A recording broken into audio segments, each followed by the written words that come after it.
Nosotros estamos convencidos que han cambiado muchas cosas en Colombia y que la salida política al conflicto armado pasa por el diálogo entre el gobierno y la insurgencia, toda ella en su conjunto, y la interlocución también válida de la sociedad civil para encontrar caminos de reconciliación.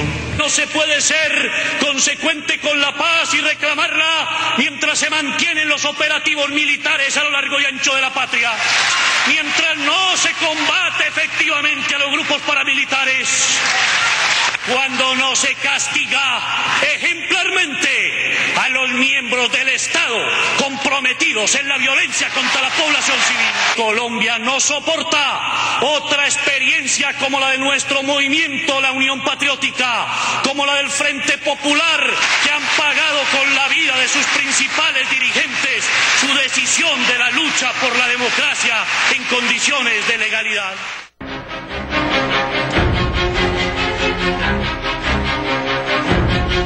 Bueno, fíjense, Bernardo Jaramillo, que era candidato presidencial de la Unión Patriótica, que fue un grupo que decidió dejar las armas y entrar en la política e ir al poder por la vía democrática, fue uno de los tantos asesinados. Pocos meses después de ese discurso, él muere asesinado selectivamente, por lo que incluso en internet, en cualquier página dicen, elementos de seguridad de Estado de Colombia. Es decir, grupos que estaban en armas, alzados, deciden irse por la vía democrática y los acribillaron. En el caso de la Unión Patriótica, 15.000. Los pocos que sobrevivieron, ¿cuántos? 15.000 militantes. Los pocos que sobrevivieron porque se fueron a Noruega, Europa, buscando... Pero hubo algunos detractores. Así es. Ajá, el vicepresidente de Santos es uno de ellos. Así. Ajá, entonces es interesante entrar en el... Fíjate, pero yo voy a tomar, Sergio hablaba del paramilitar, de la ocupación de la tierra, de los desplazados de la tierra, cómo se desplazan a los pobladores, y Miguel Ángel hablaba de la descomposición y de las múltiples sociedades en el Estado colombiano. Y vuelvo de nuevo al inicio de nuestra conversa, que yo creo que hay que apoyar con fuerza y mantener la firmeza del contraataque de Chávez. ¿Por qué? Porque si el planteamiento es la paz en Colombia, salen todos esos elementos al debate y debemos debatirlos. En cambio, que si logramos que nos metan en el embudo de Bogotá-Caracas y el negocio y el comercio y la frontera, caemos en una trampa. ¿Por qué digo esto? Aunque es sumamente difícil lo de la paz en Colombia, todo lo que nos va a entrar, cuando oímos ahí a Jaramillo nos damos cuenta que fue, mira, en el 53, en el 57, en el 85-86, en el 90-91, en el 99-2002, las conversaciones de paz lo que han servido es para darle claves al enemigo, lo que ha servido es para que el enemigo desmantele y mate. Entonces hay que llevarlo con cuidado, con paso firme, con responsabilidad, con compromiso, pero yo creo que es el escenario que permitiría de una vez por todas desmontar y develar todo lo que tiene que ver con el poder, que es justamente lo sustantivo del proceso del capitalismo.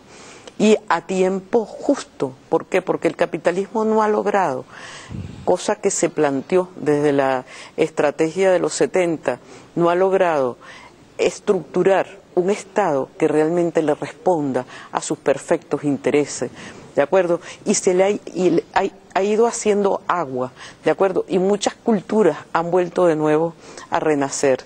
Entonces es un momento en donde se requiere la firmeza, el compromiso, pero también se requiere el apoyo de esa multitud, y para que la multitud apoye, la multitud tiene que saber de qué se trata. Entonces el problema del poder es un problema difícil. Durante mucho tiempo todos pensamos, los que estábamos en el campo de la revolución, pensamos que el poder era un lugar que se tomaba, y una vez que se tomaba, bueno, desde allí se empezaba a dictar política. Se tomaba por la vía del voto, como fue el caso de Allende, se tomaba por la vía de las armas, como fue el caso de Cuba.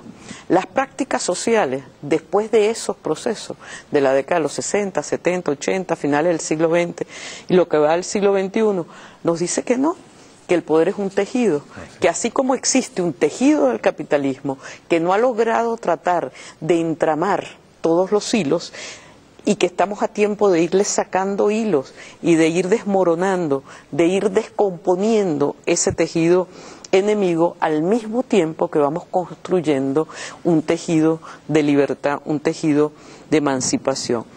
Pero eso es difícil. ¿Por qué? Porque no estás hablando con unos, sino que estás hablando con aquellos que están dando su vida por la toma del poder con las armas. Entonces es un punto delicado y un punto que hay que tratarlo con toda inteligencia, con todo compromiso y con muchísimo afecto.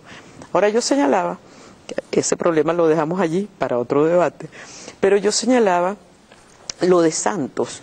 ¿Por qué? Porque me parece que celebrando este contraataque de Chávez, no podemos dejar pasar. Por ahí hay quienes empiezan a hablar de que Santos, la diferencia. Oye, yo recuerdo que cuando se estaba tratando el problema Ecuador, estábamos en marzo del 2008, estaba en el grupo de Río.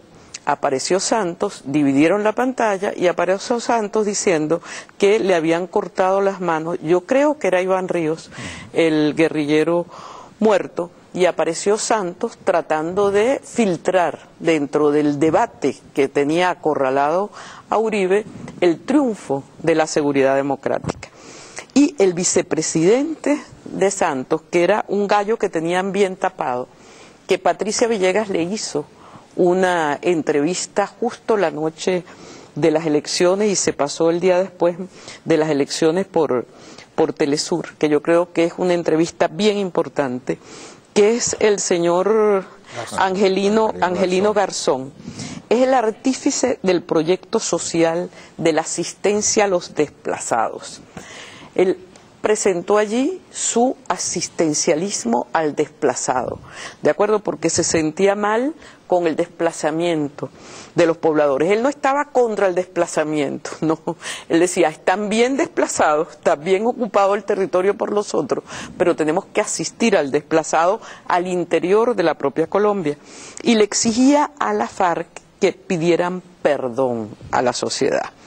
Este señor es un señor desertor de la Unión Patriótica y fue gobernador de la zona del Cauca.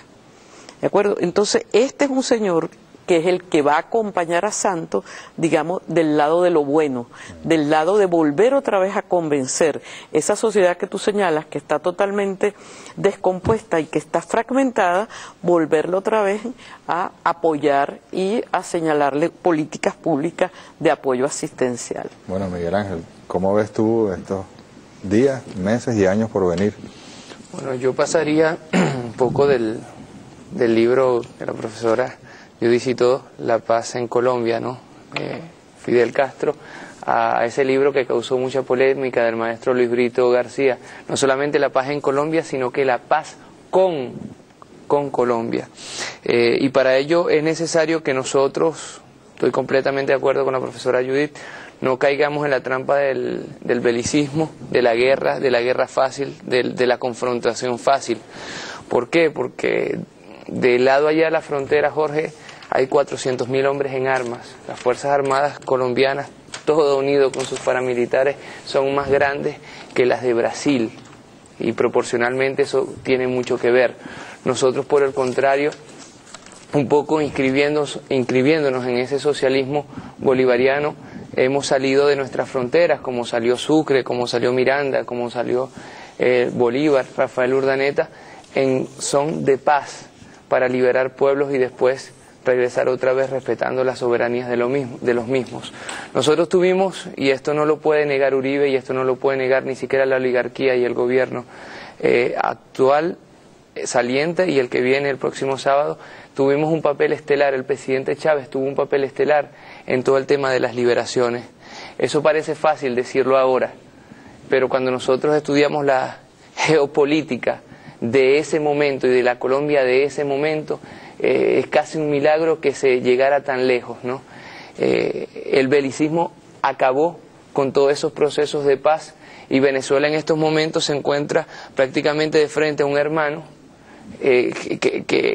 al cual tiene que ayudar a pacificar a pesar de él mismo.